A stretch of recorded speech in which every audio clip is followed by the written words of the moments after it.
All right, everybody, welcome to Sunday night's video. As you can see down here on the table, I have a lot of parts. These parts are from the Kit Bash series that I started. Oh my God, it's been about a year. I think I saw a post the other day that it's been since last September. So I can't remember if that was the first one or if that was the last one I posted, but it's been way too long since I worked on this. Dwight got on me the other day, told me I need to finish up some of these projects and show them on camera. So I figured this is as good as time as any. So what we have here is, this is the dockside wall. I went ahead and put the windows in. It's pretty easy to put windows in. I mean, I don't think I need to show anybody how to do that, but I do use super glue. And if you use super glue, less is more. I like this Gorilla Glue gel. It does pretty good. It's about $5 for 2 tubes of, I don't know, what are these? Like 0.11 ounces, so 11/100ths of an ounce. So that's not a whole lot, but it goes a long way. But just remember, less is more when using super glue. You don't want super glue to be all over the place. And you definitely don't want to be able to see super glue like on the outsides of your windows or anything like that. So you just gotta use it sparingly and everything will be all right. So this is the back side. I'm getting ready to cut out some windows and put in the windows. Then I have to put the different sides together. So I have them labeled on the back. One says track side and one says dock side. And this way here I can, oh, come on. There we go. I can keep everything differentiated and put them together. So I think it's an interesting way how I'm going to put all these different parts together.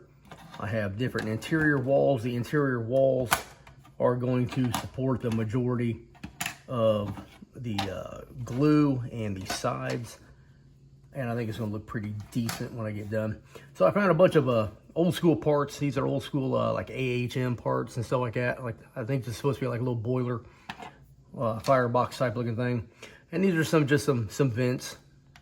And I assume there's like an impeller down here to pull the air through. So it's a ventilation system. I think I'm gonna put these on the this wall here, and I'm gonna reverse these. I'm a little OCD. I don't want them to sit on the building like this. So I'll take this part, cut it off, flip it around, and then it'll be like a mirror image. Something like this. So I think it'll look decent. I'll put this someplace where you can see it on the outside. These are gonna be silver.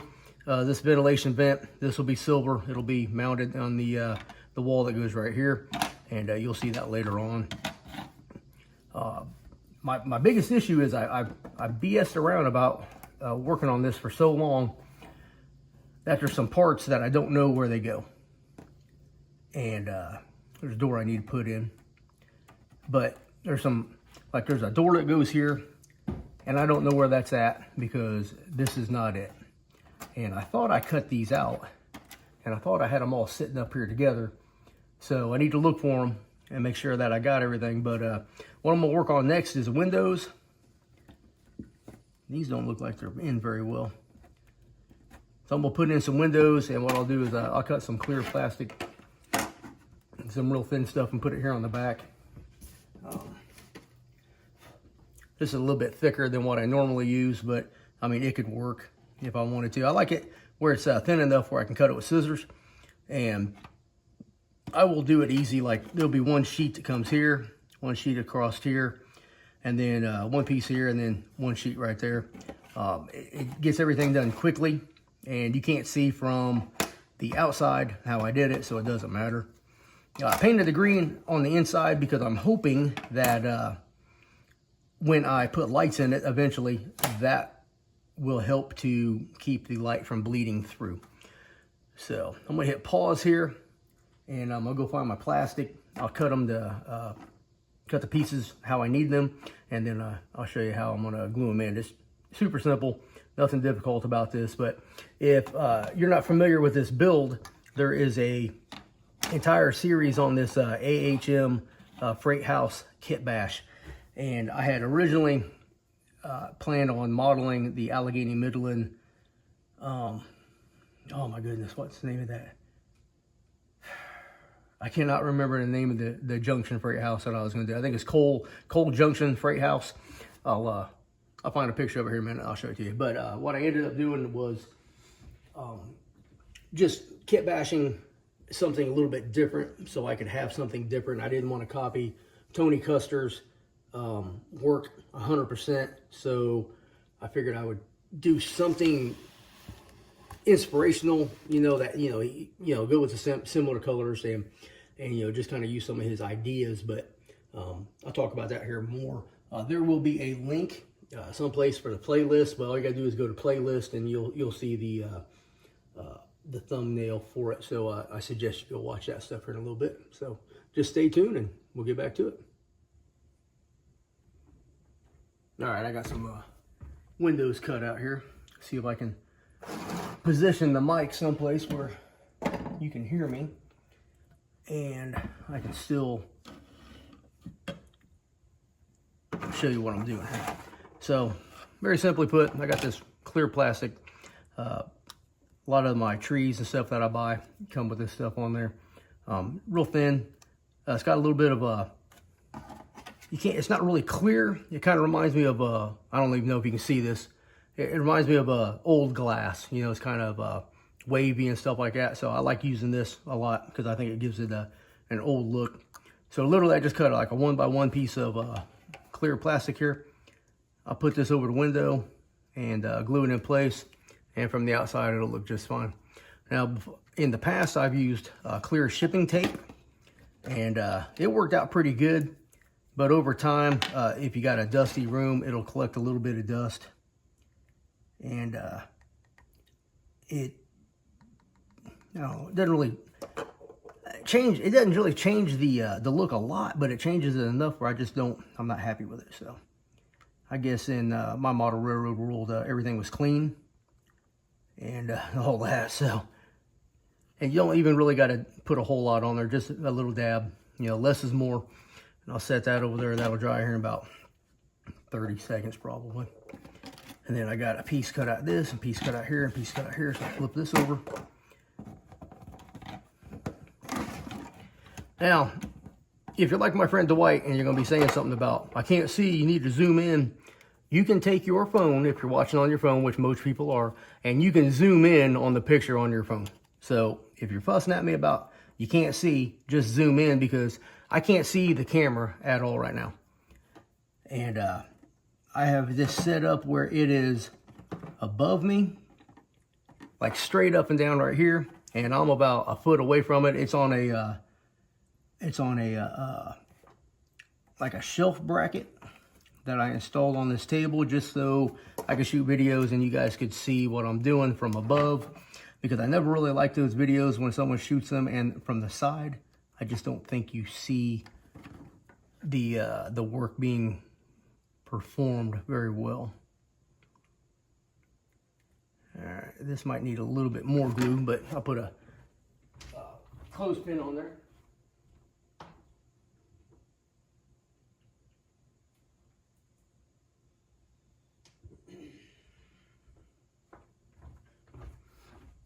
Now I've modified some clothespins where they got some wood railroad ties on here, and that kind of gives it a little bit more bite, if you would.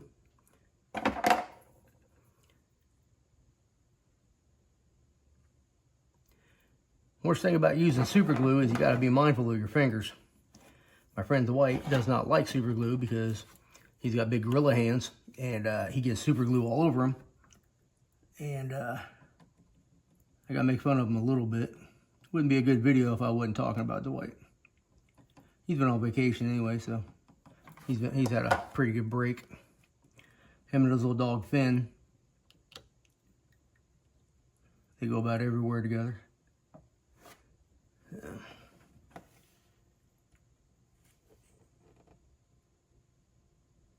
There we go. And this is just one of those real simple processes where you just keep doing it over and over and over again.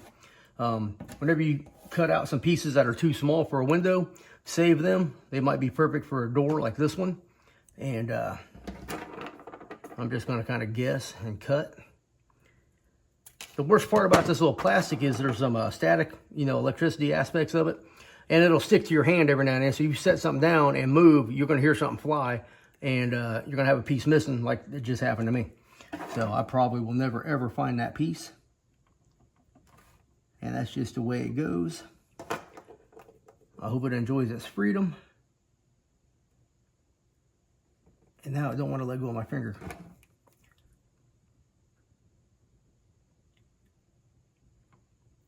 This is where I always get it stuck to my fingers.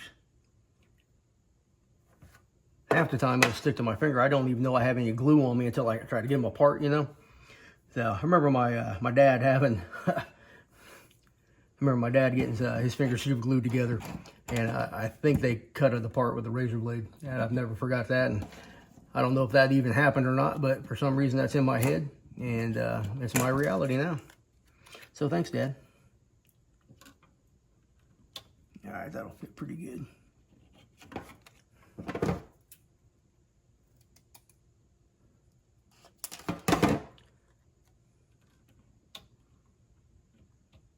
There we go. Now what I'll also do is I have some masking tape, and I will take some masking tape after I'm done with all of this and it's dried, and I'll make blinds by gluing.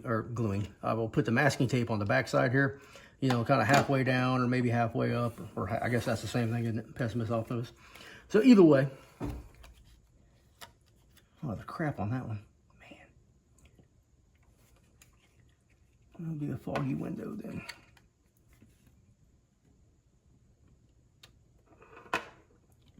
With my fingerprints.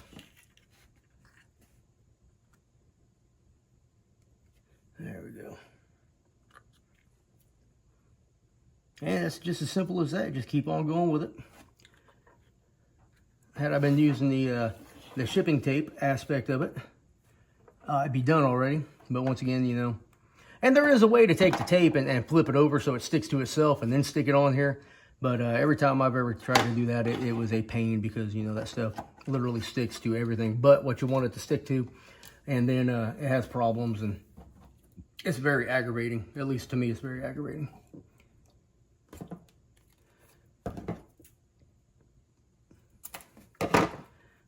But honestly, it seems like everything aggravates me. At least that's what my wife says. I tell her there's usually only idiots on the road, and my trains don't work right. So I had a guy leave a comment on last week's layout update, or the last layout update prior to this video. He wanted to see more trains running while I'm talking. And that's legitimate, I got that. But it just seems like anytime I have the camera running, dadgum trains want to wreck all the time. And I'll sit out here, and this is no BS. I can sit out here for hours and run trains and not have a single problem, and then as soon as that camera comes on, there's all kinds of problems.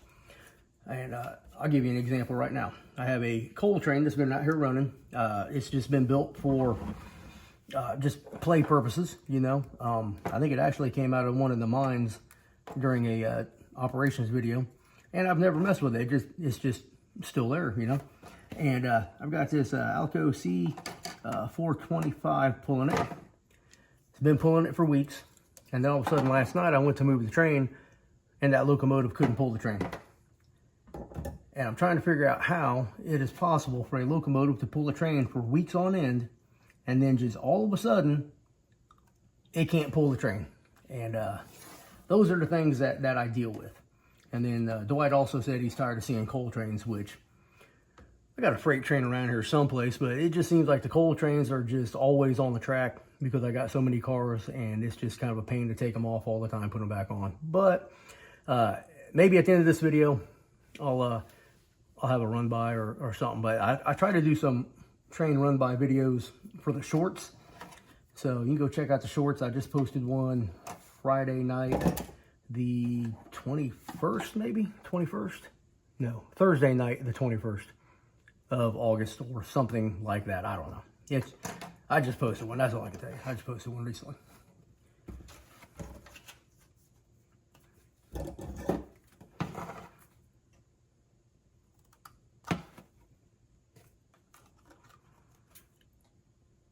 if anybody's wondering how Elvis is doing, he's doing really good. He's starting to eat again. Well, I guess not starting to eat. He's been eating, but there for about 4 or 5 days after his surgery, he was not eating very well, and we were pretty worried about him. And because, you know, post-surgery, you're still not out of the woods yet until, you know, you go back and get your checkup and all that stuff. But he went back for his follow-up, and they took the staples out, and he's doing really good. He's doing really good. And, you know, once again, if you donated to the Help Elvis Fund, the GoFundMe my wife set up, I really appreciate that. But he's doing really good. And then Isis, our female Great Dane, she went in for surgery Wednesday. I don't even know what day it was. Wednesday the 18th? No. Wednesday the 20th. Wednesday the 20th, she went in, and she's doing good. She's recovering. And it's just been one thing after another after another. I don't know if you heard me venting in my last video, but it just seems like all this stuff just hit me all at the same time. And it hasn't ended. It's still going on. I found a screw in my tire this morning. Found a screw in my tire. And I'm like, my God, can I catch a break? This is just ridiculous. And then the Cadillac dealership, they tried to rape me, you know, telling me I needed $5,000 worth of struts. And I'm like, I've never ever heard a strut job costing $5,000. So that pissed me off. That just amazed me how many people are just trying to screw you over all the time. It's aggravating. I understand making money, but you ain't got to hose people over to make that money. So, but that's just the way it is. It's life, I guess. Ain't gonna get no better.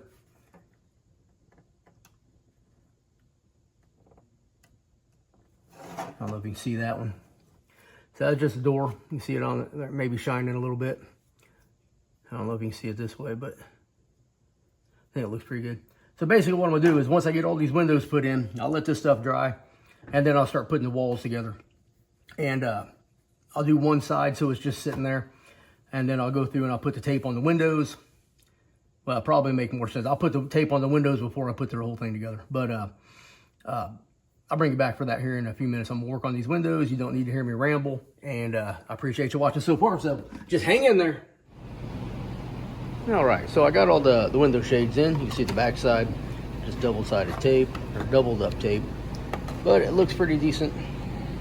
On the front, gotta see stuff through there.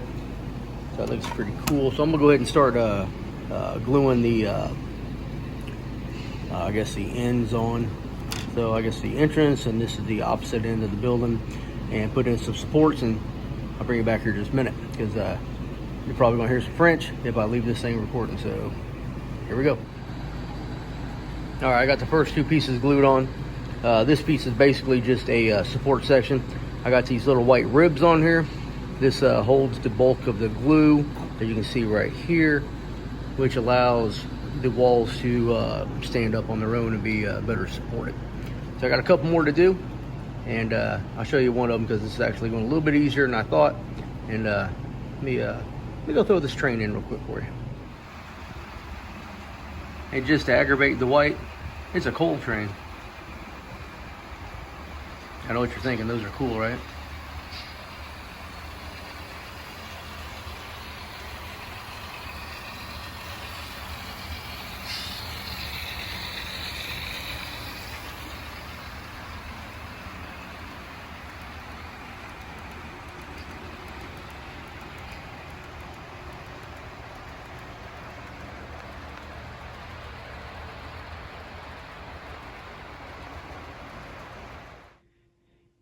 All right, so I got the the interior wall and the two exterior walls. I guess, walls installed. Everything's looking pretty good. It's fairly square. If it's not perfect, it's all right. So this part kind of pins out a little bit, but once I put the other piece in, it will close that gap, and it'll be pretty good. So I don't foresee any problems. I will say this while I'm thinking about it. When you're putting in your glass, that's air quotes, make sure that you have plenty of room to clear your supports so that you don't have to trim anything off. I had to trim some off in the corners, and I don't know why I didn't catch that to begin with, but I did not. But I'm liking the way it looks. We'll finish it up tomorrow to a certain degree, and then I have to find my missing parts and paint a few things and add them on. So stay with me. All right, so I'm back at it again today. I put together the rear half of the building. This will make it a lot easier when I connect the two sections. I got the first half all put together. Looking pretty good. My tape, I guess I use an inferior tape, but it's not wanting to stick for some reason. But my blinds are coming up. But it's looking pretty good. You see it's pretty sturdy, pretty solid. Everything looks decent. So this will be simply slid into place, and I'll super glue it and I'll squeeze it together. It's funny that I had trouble with this corner right here. The super glue wouldn't stick to the plastic, but it sure stuck in my finger, and I had a little scare there for a second, but it's all right.